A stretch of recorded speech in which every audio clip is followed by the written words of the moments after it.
বিভিন্ন জেলা থেকে আগত আমাদের নেতৃবৃন্দ, উপজেলা থেকে আগত নেতৃবৃন্দ, সেই সঙ্গে আমাদের প্রধান অতিথি হিসেবে যিনি আজকে উপস্থিত থাকবেন, তিনি আমাদের সকলের অত্যন্ত প্রিয় মানুষ, যিনি আমাদের অনুপ্রেরণার কেন্দ্রবিন্দু।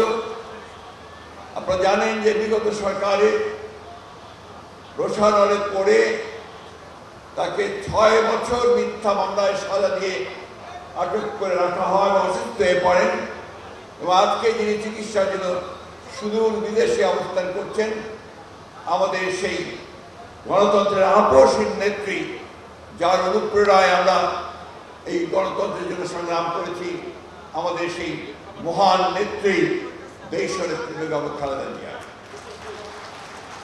প্রিয় বন্ধুগণ, সর্বপ্রথমেই পরম করুণাময় আল্লাহ তাআলার কাছে শুকরিয়া আদায় করতে চাই যে আল্লাহ তাআলার অশেষ রহমতে দীর্ঘ,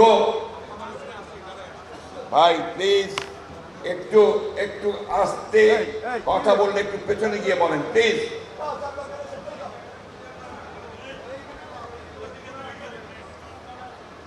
প্লিজ আপনারা একটু সরে যান ওখান থেকে।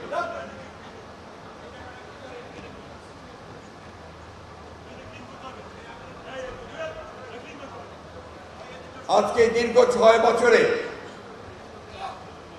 আমাদের নেতৃত্ব দিয়েছেন আমাদের ভারপ্রাপ্ত চেয়ারম্যান জনাব তারেক রহমান। করুণাময় আল্লাহ তার কাছে এই জন্য শুকরিয়া আদায় করছি যে এই প্রায় দেশনেত্রী বেগম খালেদা জিয়া আপনাদের সঙ্গে শেষ বৈঠক করেন, বর্ধিত সভা করেন।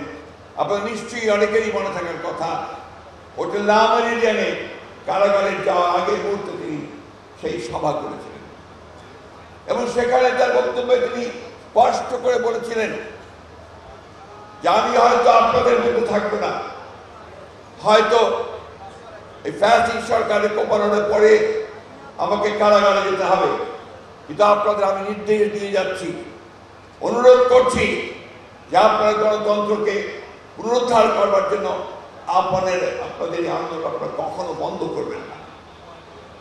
সেই নির্দেশকে সঙ্গে নিয়ে ভারপ্রাপ্ত চেয়ারম্যান তারেক রহমানের নির্দেশে আমাদের সারা দেশের অগণিত নেতা কর্মী তারা দীর্ঘ এই 15 বছর নিরন্তর সংগ্রাম চালিয়ে গেছে।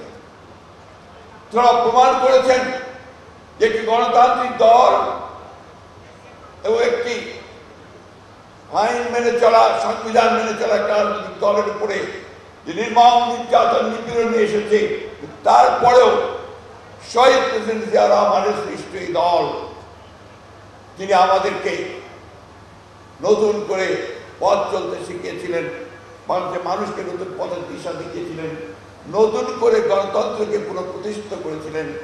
সেই নেতা আমাদের স্বাধীনতার ঘোষক শহীদ প্রেসিডেন্ট জিয়া রহমানের উত্তমের নির্দেশিত পথে আমরা সামনের দিকে এগিয়ে গণতন্ত্র প্রতিষ্ঠার কাজ করে চলেছি। এই 16 বছরে এবং বিশেষ করে দেশনেত্রী বেগম খালেদা জিয়া কারাগারে যাওয়ার পরে আমাদের অসংখ্য নেতা কর্মী শহীদ হয়েছে, সেই শোক প্রস্তাব নেওয়া হয়েছে। আমাদের অসংখ্য নেতাকর্মীকে গুম করা হয়েছে, আমাদের অসংখ্য নেতাকর্মীকে পঙ্গু করে দেওয়া হয়েছে, 60 লক্ষ মানুষের বিরুদ্ধে মিথ্যা মামলা দেওয়া হয়েছে। একটা রেইন অফ টেরার, একটা ত্রাসের রাজত্ব সৃষ্টি করে গোটা জাতিকে অবরুদ্ধ করে রাখা হয়েছিল। আমি আপনাদেরকে ধন্যবাদ জানাতে চাই, কৃতজ্ঞতা স্মরণ করতে চাই আপনাদের এই অবদানকে। আপনারা মাঠে থেকে প্রতি মুহূর্তে বাংলাদেশ জাতীয়তাবাদী দলকে শক্তিশালী করার চেষ্টা করেছেন, সেই জন্য আপনাকে আন্তরিকভাবে ধন্যবাদ। আমি আন্তরিকভাবে শ্রদ্ধা জানাতে চাই এই গণতন্ত্রকে পুনরুদ্ধার করার আন্দোলনে আমাদের যে সমস্ত নেতা কর্মী প্রাণ হারিয়েছেন, বিশেষ করে জুলাই আগস্টের এই যে উত্তাল আন্দোলনে গণ অভ্যুত্থানে যারা শহীদ হয়েছেন ছাত্র জনতা, তাদের সকলকে শ্রদ্ধা জানাচ্ছি। আজকের সভায় প্রতি সকল পক্ষ থেকে সশ্রদ্ধ কৃতজ্ঞতা জানাচ্ছি আমাদের প্রাণপ্রিয় নেত্রী, দেশীয় নেত্রী বেগম খালেদা জিয়াকে। তার অবিসংবাদী নেতৃত্ব বাংলাদেশের গণতান্ত্রিক ইতিহাসে নিঃসন্দেহে একটা নজির হয়ে থাকবে। তিনি আমাদের নেতৃত্ব দৃঢ় অনুপ্রেরণায় জনগণের অধিকার আদায়ের সংগ্রামে আমাদেরকে শক্তি জুগিয়েছেন, সাহস জুগিয়েছেন ও পথ দেখিয়েছেন। আমি আপনাদের ধন্যবাদ জানাচ্ছি বিভিন্ন সকল পর্যায়ের নেতা কর্মী ও সমর্থকদের। গণতন্ত্র জনগণের ভোটাধিকার পুনরুদ্ধারে যারা ফ্যাসিস্ট হাতে দুঃশাসনের বিরুদ্ধে লড়াই করেছেন এবং প্রচেষ্টা চালিয়েছেন গণতান্ত্রিক প্রতিষ্ঠা। প্রিয় সহকর্মীবৃন্দ, আমাদের এই সম্পাদকের রিপোর্টটা অনেক বড়, এসব করতে গেলে অনেক সময় লাগবে, সেই আমি সংক্ষিপ্ত করছি, কারণ আমাদের ভারপ্রাপ্ত চেয়ারম্যানের সাথে বোধহয় ভাষণ রাখবেন। আমি শুধু আপনাদের কাছে এইটুকু বলতে চাই যে আমরা এই শেষ প্রতিনিধি সভা হওয়ার পরে আমরা সাংগঠনিক যে কাজগুলো সেগুলো আমাদের ভারপ্রাপ্ত চেয়ারম্যান তারেক সাহেবের নেতৃত্বে আমরা অত্যন্ত দক্ষতার সঙ্গে পালন করছি। আপনারা বাংলাদেশের অনেকগুলো জেলায় ইতিমধ্যে আপনার কাউন্সিল অনুষ্ঠিত হয়েছে। ভিশনের ফুলঝুরি মেগা অফারে ফ্রিজ কিনলেই পাচ্ছেন 16 পিসের আকর্ষণীয় গিফট বক্স একদম ফ্রি। দেশনেত্রী কারাগারে যাওয়ার আগে 2016 সালে তিনি একটি নতুন দিক নির্দেশনা দিয়েছিলেন ভিশন 2030, এবং তারপরে 2022 সালে আমাদের এই তরুণ নেতা, যিনি আমাদের সার্বক্ষণিকভাবে নেতৃত্ব দিয়েছেন, ভারপ্রাপ্ত চেয়ারম্যান তারেক রহমান, তিনি 2022 সালে 31 দফা কর্মসূচি দিয়ে আমাদেরকে আন্দোলনের চূড়ান্ত পর্যায়ে নিয়ে গেছেন। এবং ইতিমধ্যে আপনারা সবাই জানেন যে বাংলাদেশের বাম এবং ডান যতগুলো রাজনৈতিক দল আছে, সংগঠন আছে, গোষ্ঠী আছে, তাদেরকে সকলকে একত্রিত করে এক দফার আন্দোলন, হাসিনা হটাও আন্দোলন, ফ্যাসিবাদের পতন ঘটানোর আন্দোলন, গণতন্ত্রকে ফিরে পাওয়ার যে আন্দোলন, সে আন্দোলনে তিনি নেতৃত্ব দিয়েছেন। প্রিয় ভাই ও বোনেরা, আজ 27শে ফেব্রুয়ারি আপনারা একবার ফিরে দেখেছি কি গত বছরের এই দিনে, অর্থাৎ 2022 সালে আমাদের চূড়ান্ত আন্দোলনের জন্য আমাদের ভারপ্রাপ্ত চেয়ারম্যান তারেক রহমান সাহেব আহ্বান জানিয়েছিলেন। সেটা ছিল 28শে অক্টোবর। এবং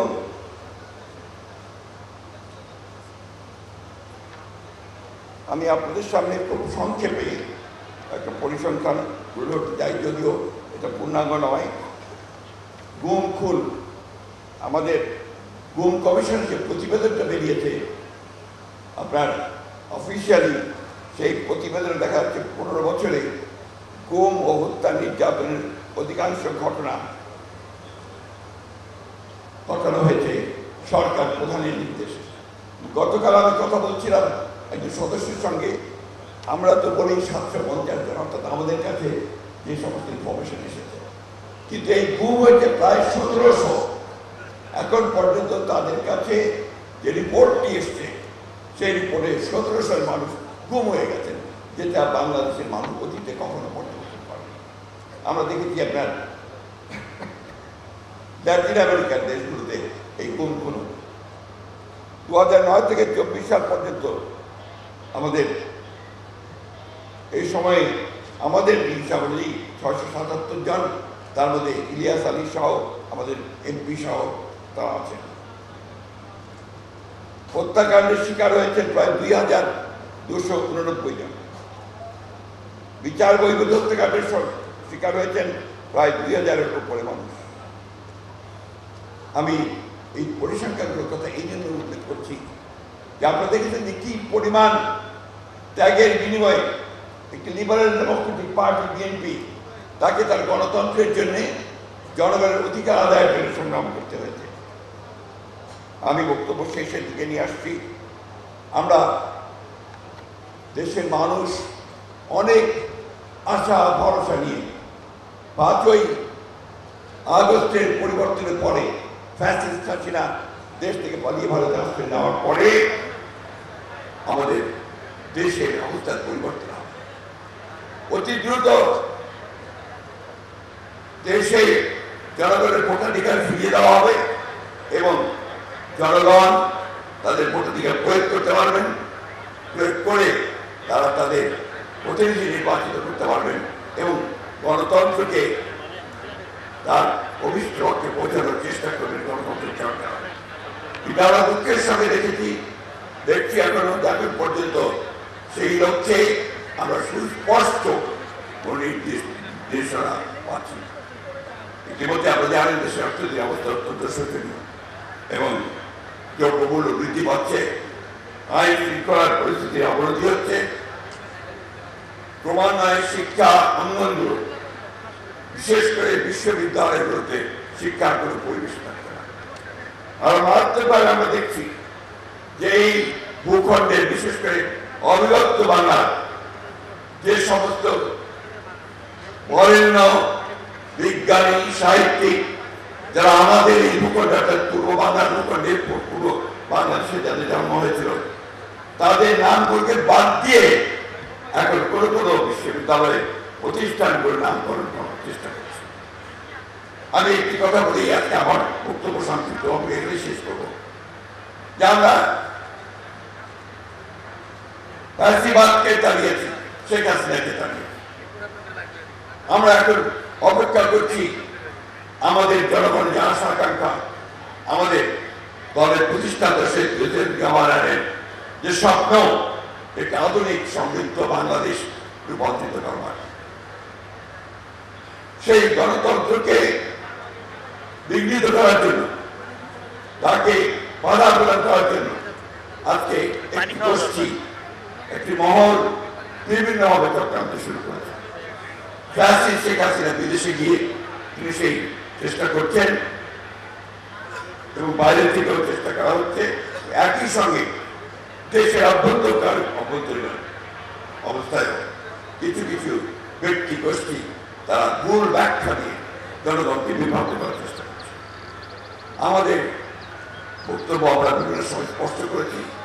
মূল বক্তব্য রাখবেন আমাদের দলের ভারপ্রাপ্ত চেয়ারম্যান, আজকে সভাপতি জনাব তারেক রহমান সাহেব।